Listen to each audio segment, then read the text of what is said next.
اور اچھائی کے لیے 1,00,000 دفعہ بلاؤ تو 1 دفعہ مشکل سے اپناتا ہے۔ اس لیے آپ حضرات کم از کم جو سننے والے ہیں میرے، تو آپ حضرات تو چڈی مت پہنیے، بہت مایوب ہے۔ سچ بات ہے، خون کھولتا ہے میرا، اور دل چاہتا ہے کبھی یاد آ گیا تو جمعے کے مجمع میں بھی کان میں ڈال دوں گا۔ ہمارا کام کان میں ڈالنا ہے۔ ویسے بعض وقت آدمی کوئی گفتگو کرتے ہیں، میں نے کہا بھائی تم ہماری طرف سے ننگے پھرو تو ہمیں کیا تکلیف ہے، تم بالکل ہی اتار پھینکو، ہمیں کیا ہے۔ لیکن افسوس یہ ہوتا ہے کہ تم مسلمان کہتے ہو اپنے کو، اگر مسلمان نہ کہو تو تم پاجامہ بھی اتارو، کرتا بھی اتارو، جوتے چپل بھی اتارو، ہمیں کیا تکلیف ہے۔ لیکن تم جو مسلمان کہتے ہو تو افسوس ہوتا ہے کہ اسلام کو بدنام کر رہے ہو۔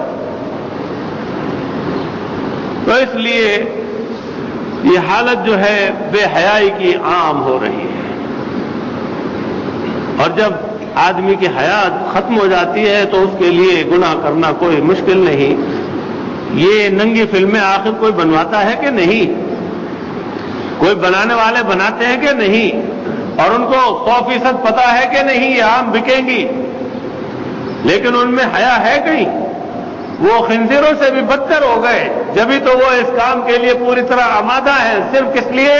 ان کو کچھ پیسے ملیں گے۔ ایمان کا تو مقام ہی نہیں۔ وہ تو حرکتیں اس لیے کر رہے ہیں کہ جو ایمان کا دعویٰ کرتے ان کو بگاڑنا ہے۔ اور ایک وقت وہ تھا کہ حضرت عمر فاروق رضی اللہ تعالی عنہ جب بیت المقدس کی چابی لے رہے ہیں تو حضرت عبیدہ بن الجراح رضی اللہ تعالی عنہ لشکر جرار کو لے کر شہر سے گزریں گے، بتانا ہے کہ اللہ تعالیٰ نے فضل فرما دیا ہے، مسلمانوں کو غلبہ دے دیا ہے۔ عیسائیوں نے ایک چال چلی کہ اپنی جوان لڑکیوں کو 2 رویہ کھڑا کیا اور کہا کہ گانا بجانا اپنی طرف انہیں متوجہ کرنا، یہ متوجہ ہو گئے، ان کا اخلاص جاتا رہا تو کام ہمارا بن جائے گا۔ حضرت عبیدہ بن الجراح رضی اللہ تعالی عنہ، آپ کو جب علم ہوا آپ نے سارے لشکر کو مخاطب کر کے کہا اللہ تعالیٰ سے ڈرتے رہنا، اپنی نظریں نیچی رکھنا، ادھر ادھر ہرگز ہرگز نہ دیکھنا، بہت بڑا امتحان آ رہا ہے۔ چنانچہ انہوں نے بازار میں 2 رویہ لڑکیاں کھڑی کر دی اور مسلمانوں کا لشکر جرار گزرا۔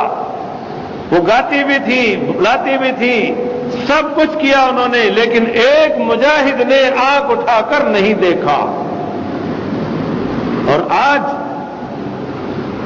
میں کیا کروں، مجھے کہتے ہوئے شرم معلوم ہوتی ہے۔ کوئی بے پردہ جا رہی ہو تو میرے ساتھ کوئی بھی ہوتا ہے، میں بتاتا ہوں دیکھنا ذرا ان کو، دیکھنے والوں کو، مڑ مڑ کے دیکھتے ہیں، پلٹ پلٹ کے دیکھتے ہیں۔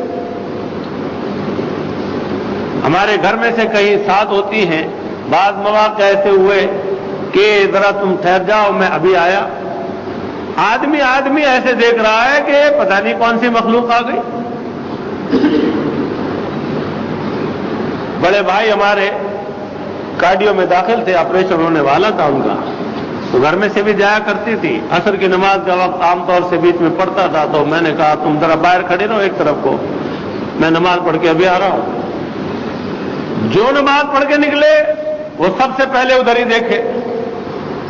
بھائی کیا مشکل کیا ہے، ایک طرف کو عورت کھڑی ہے، برقعے میں کھڑی ہے، حیا کرو، شرم کرو، کہ ہر نکلنے والے کو ابھی اللہ کے سامنے سجدہ کر کے نکلے ہو اور ادھر دیکھنا ضروری ہے۔ اور جہاں پردہ نہیں ہے وہاں تو مڑ مڑ کے دیکھتے ہوئے، میں نے کتنوں کو دکھایا اپنے ساتھ والوں کو، میں نے کہا ذرا ان کی صورت شکل دیکھو، ذرا یہ دیکھو اور یہ دیکھو کہ بار بار مڑ مڑ کے دیکھ رہے ہیں۔ اور اللہ کی پناہ اللہ تعالیٰ مہربانی رکھے اور سوچ اچھی فرمائے اور سقم اور خرابی سے محفوظ فرمائے۔ سرزمین مقدس پر بھی کتنے ہیں کہ جو بھول جاتے کہاں ہیں۔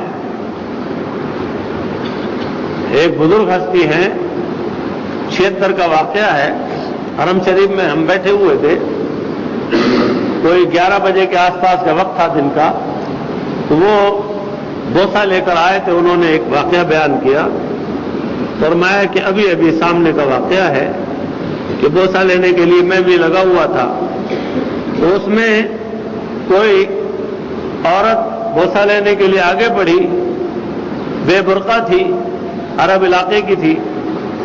ادھر سے ایک اور نے دیکھا کہ موقع بہت غنیمت ہے، بجائے اس کے کہ حجر اسود کا بوسہ لیتا، اس نے وہاں بوسہ لے لیا۔ ان بزرگ نے خود اپنی آنکھوں سے دیکھا، اور اس کے بعد پھر لوگوں نے جو ان کی درگت بنائی ہے تو وہ اللہ کی پناہ مار ماری ہے کہ ہوش اڑا دیے ان کے۔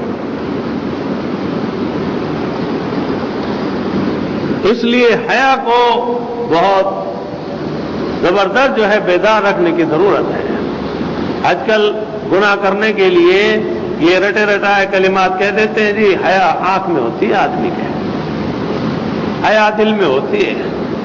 ارے دل میں ہوگی تو پھر اس کو عمل میں لاؤ گے اور گناہ سے بچو گے۔ یہ آنکھ کی حیا کہاں حیا رہی کہ یہ بھائی ہے میرا، یہ فلاں ہے، یہ فلاں ہے، یہ فلاں ہے، اور اس آڑ میں گناہ کرتے رہتے ہیں اور دروازہ جو ہے کھولتے رہتے ہیں اور کسی کو یہ سمجھتے پتہ نہیں چلا۔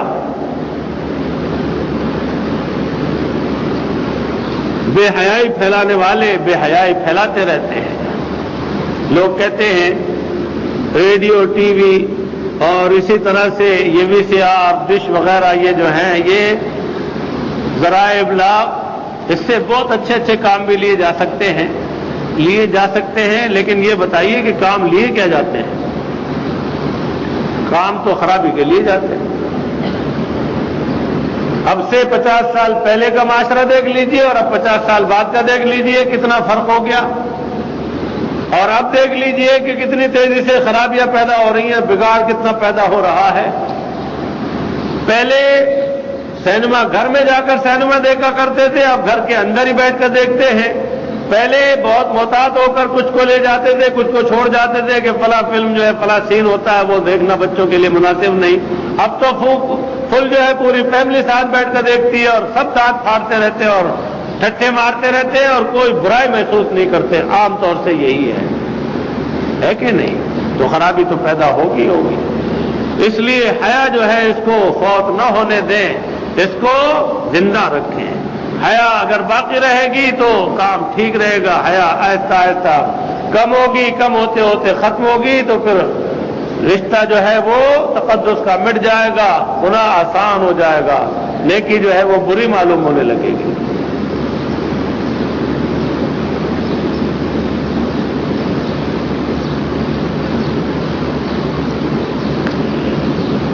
میرے محترم دوستوں، بزرگوں، میں کیا کروں؟ آپ اور ہم اپنی سی کوشش کریں، جہاں تک بھی ممکن ہے گناہوں سے بچیں، کثرت سے استغفار کریں۔ دیکھ رہے ہیں ہمارے اوپر کتنے عذاب آ رہے ہیں، کہیں تو انسانوں کے ہاتھوں ہی مارے جا رہے ہیں اور کہیں قدرت کے ہاتھوں فیصلے ہو رہے ہیں اور کس قدر اموات ہو رہے ہیں۔ کہیں گھر گر گئے، کہیں سیلاب میں بہہ گئے، کہیں کچھ ہو گیا، کہیں ریلیں لڑ گئی، کہیں گاڑی جو ہے وہ کھڈ میں گر گئی، کہیں آپس میں ٹکرا گئی۔ روزانہ اخبارات جو ہیں وہ انہی حادثات سے بھرے ہوئے ہیں، اور اب یہ سیلاب آ رہے ہیں۔ اللہ رحم کر دے ہمارے حالوں پر کہ اس کے کیا اثرات ہوتے ہیں آپ اور ہم سب سمجھتے ہیں۔ پس منظر میں ہم اور آپ یہ نہیں سمجھتے کہ یہ کیوں ہوتے ہیں۔ اصل چیز یہ ہے کہ ہماری شامت اعمال ہے۔ گناہ جب کثرت سے ہو جاتے ہیں، اللہ تعالیٰ ناراض ہوتے ہیں تو یہ آفتیں آتی ہیں، اور ساری قوم جو ہے وہ اس بات کے لیے تیار نہیں ہوتی۔ اب بھی خرابیوں کے اندر کوئی کمی نہیں آتی۔ میں نے پچھلے جمعے کے مضامین میں ایک مضمون سنایا تھا کہ انسانیت جب ختم ہو جاتی ہے تو کشتی ٹوٹ گئی اور ایک عورت ماں بچے کے ایک تختے پر رہ گئی اور ایک تختے پر ایک حبشی رہ گیا۔ بقیہ کا کچھ پتہ نہ چلا، اور ایسی صورت میں بھی حبشی کو گناہ کی سوج رہی تھی، جان کے لالے پڑ رہے تھے، کتنے ساتھی چلے گئے تھے، بچھڑ گئے تھے، طوفان آ گیا تھا، اور اس کو اکیلی جان دیکھ کر گناہ کی سوچی، یعنی بدبختی کی انتہا ہو گئی۔ اور پھر اللہ تعالیٰ کی طرف سے پکڑ ایسی آئی کہ عورت نے کہا کہ اللہ سے ڈر، کتنی بڑی آفت ہم پر آ گئی، مصیبت آ گئی، ہماری کشتی ٹوٹ گئی، ساتھی سارے بچھڑ گئے، اللہ سے ڈر۔ جب نہیں مانا اور بالکل تختے پر ہی آ گیا ان کے، تو انہوں نے بچے کو ذرا چٹکی نوچ لی کہ یہ روئے تو میری کچھ جان خلاصی کی صورت ہو، تو کہا کہ یہ بچہ ذرا چپ ہو جائے تو پھر بات کروں گی۔ اس نے اٹھا کے بچہ چھین کے پانی میں پھینک دیا، راستہ صاف کر لیا، لیکن اللہ تعالیٰ دیکھ رہے تھے۔ ان کی پاک دامنی، ان کی حیا اور عزت اللہ تعالیٰ کو بہت محبوب تھی، اور وہ اپنی عزت کو بچانے کی پوری کوشش کر رہی تھی۔ بظاہر بالکل بے بس تھی، لیکن اللہ تعالیٰ ان کے ساتھ تھے۔ اللہ تعالیٰ نے اپنے ایک مخلوق دریائی جانور کو حکم فرمایا، اس نے نکل کے اس حبشی کو نگل لیا، ان کی جان چھوٹ گئی، اکیلی جان تختے پر رہی، اور اس طرح سے تیرتے تیرتے ایک خشکی کی جگہ آئی، وہاں جزیرہ سا تھا، اتر گئی اور وہاں رکی رہی۔ دن نکلا اور کچھ روشنی ہوئی، دور سے کشتیاں جاتی ہوئی نظر آئی، تو انہوں نے کپڑا ہلا کے کوشش کی کہ کوئی دیکھ لے، تو کشتی والوں نے دیکھا تو حیران ہوئے کہ اکیلی عورت وہاں کہاں کھڑی ہے۔ ایک چھوٹی کشتی میں وہ آئے اور آ کے وہاں رکے، یہ ان کے قریب آئی اور اس طرح سے دیکھا، انہوں نے کشتی کے اندر ایک بچہ ہے۔ وہ کشتی والے پوچھنے لگے کہ آپ یہاں کیسے؟ وہ بچے کو دیکھتے ہی بچے پر لپٹ گئی، ایک دم اوندھی ہوئی اور بچے کو اپنے سے لپٹا لیا اور کہا ہے میرے بچے۔ بچہ تو ہم نے عجیب طریقے سے لیا، آپ کیا کہہ رہی ہے میرا بچہ؟ کہا جی ہاں، اللہ تعالیٰ بڑے قدرت والے ہیں، یہ میرا بچہ ہے۔ اس طرح ہم کشتی میں سوار تھے، طوفان کی نظر ہو گئی کشتی، ہمارے آدمی سب بچھڑ گئے، میں اور میرا بچہ بچے تھے، ایک تختے پر ہم تھے اور ایک تختے پر ایک حبشی تھا۔ بدنیت ہو گیا، اللہ تعالیٰ سے دعا کرتی رہی اللہ میری عزت بچائیے۔ اس نے میرے بچے کو چھین کر پانی میں پھینک دیا، اور دوسرے لمحے ایک جاندار کوئی بڑی خطرناک چیز نکلی اور اس نے اس حبشی کو نگل لیا۔ کہا کہ یہ بچہ، ہم کشتی میں جا رہے تھے، ایک جگہ ہم نے دیکھا کہ ایک بڑا جانور ہے، بہت چوڑا چکلا، اس کی پیٹھ پر یہ بچہ ہے۔ ہم نے کشتی اس سے لگائی تو ہم ڈر رہے تھے کہ ہم ایسا نہ ہو کہ ہم میں سے کوئی اس کے اوپر جائے اور وہ پانی میں اتر جائے اور نہ جانے کیسا خطرناک جانور ہو، لیکن بہرحال پھر مشورہ ہوا کہ ہمت کرو، اللہ کا نام لے کر جاؤ۔ تو ہم میں سے جا کر ایک آدمی اس کے پشت پر سے اس بچے کو اٹھا لائے، اور پھر اس کے بعد وہ جانور آہستہ آہستہ پانی میں چلا گیا۔ تو یہ بچہ ہم نے وہاں سے لیا ہے، تو اللہ تعالیٰ کی قدرت ہے کہ پھر ان کو کنارے پر انہوں نے پہنچا دیا۔ اللہ تعالیٰ نیکی کو بھی دیکھ رہے ہیں، بدی کو بھی دیکھ رہے ہیں، تو ہم گناہوں کو چھوڑنے کے لیے تیار نہیں ہوتے بحیثیت قوم کے۔ وہ سارے نہ ہو، آپ اور ہم ہی توبہ کرتے رہے۔ ہمارے حضرت والا حضرت پیر و مرشد عارف اللہ ڈاکٹر عبدالحساب رحمۃ اللہ علیہ فرمایا کرتے تھے کہ یا اللہ، ہم سب کی طرف سے اقرار مجرم ہے، ہم جرم کا اقرار کرتے ہیں سب کی طرف سے کہ یا اللہ ہمیں معاف کر دیجیے، ہماری شامت اعمال معاف کر دیجیے۔ تو اس لیے اللہ تعالیٰ سے خیر مانگتے رہیں، سب کے لیے دعا مانگتے رہیں، استغفار کرتے رہیں، درود شریف پڑھتے رہیں، نمازیں پڑھتے رہیں، اس لیے کہ عذابوں کا کچھ پتہ نہیں ہوتا کہ کب اور کس طرح آ جائیں۔ شہر کراچی میں بھی کتنے اللہ کے کرم ہو گئے کہ بار بار ایسے خطرناک عذاب آنے کو ہوئے کہ جن کے نتائج اگر اللہ نہ کرے کہ وہ ہو جاتے تو یہ تھے کہ کراچی کو صفائی سے مٹا دیتے، لیکن محض اللہ تعالیٰ کی مہربانی ہے جو کرم فرما دیتے ہیں، اس لیے کہ ان کے کچھ بندے بندیاں یہاں رونے والے، گڑ گڑانے والے، معافی مانگنے والے بھی رہتے ہیں۔ تو اس لیے ان رونے والوں میں، گڑ گڑانے والوں میں آپ اور ہم بھی شامل ہو جائیں، اللہ تعالیٰ سے سب کی طرف سے معافی مانگا کریں کہ اللہ تعالیٰ اپنے عذابوں کو ٹال دے اور حیا کو اللہ تعالیٰ غالب فرما دے، بے حیائی سے اللہ تعالیٰ محفوظ رکھیں۔ دعا کر لیجئے، وقت قریب آ رہا ہے۔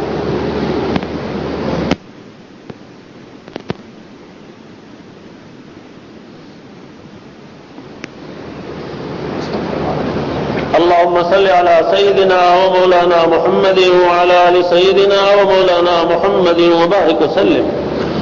اللهم أنت السلام ومنك السلام تبارك يا ذا الجلال والإكرام.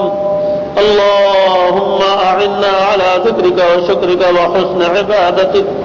اللهم وفقنا لما تحب وترضى. لا ملجأ ولا منجأ من الله إلا إليك. لا إله إلا أنت سبحانك إني كنت من الظالمين.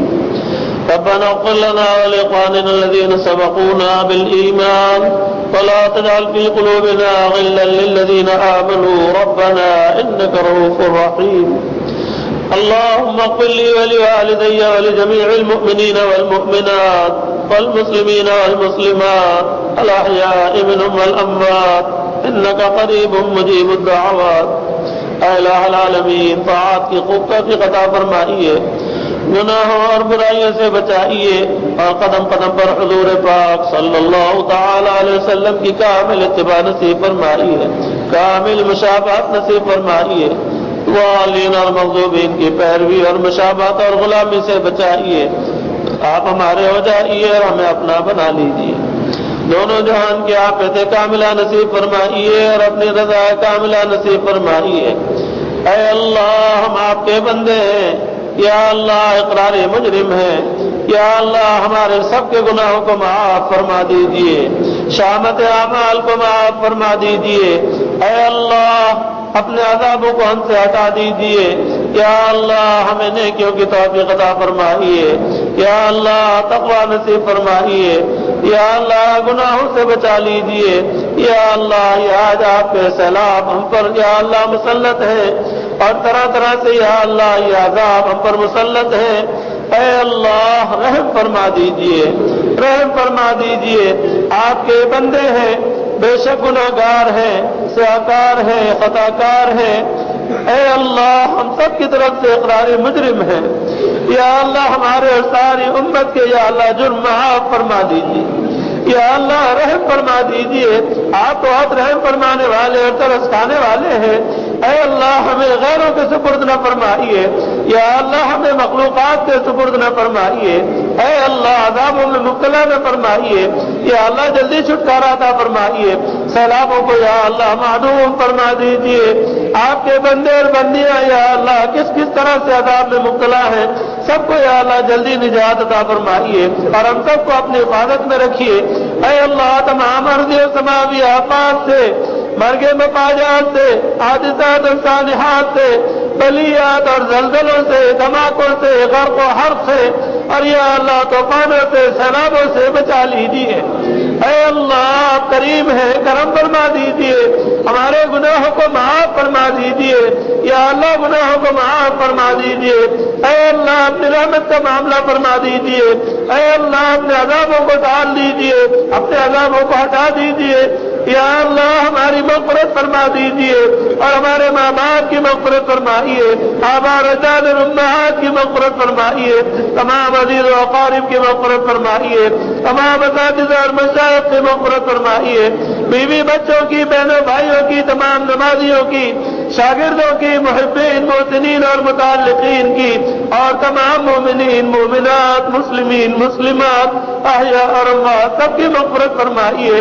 اے اللہ، ہمیں یہی معاف فرما دیجیے.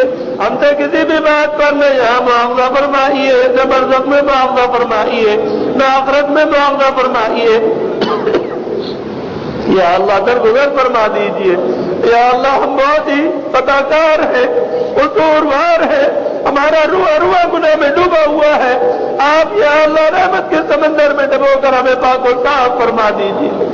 یا اللہ، اپنا کرم فرما دیجیے، ہم سے راضی ہو جائیے. یا اللہ، ہم سے راضی ہو جائیے. یا اللہ، ناراضگی کو ختم فرما دیجیے.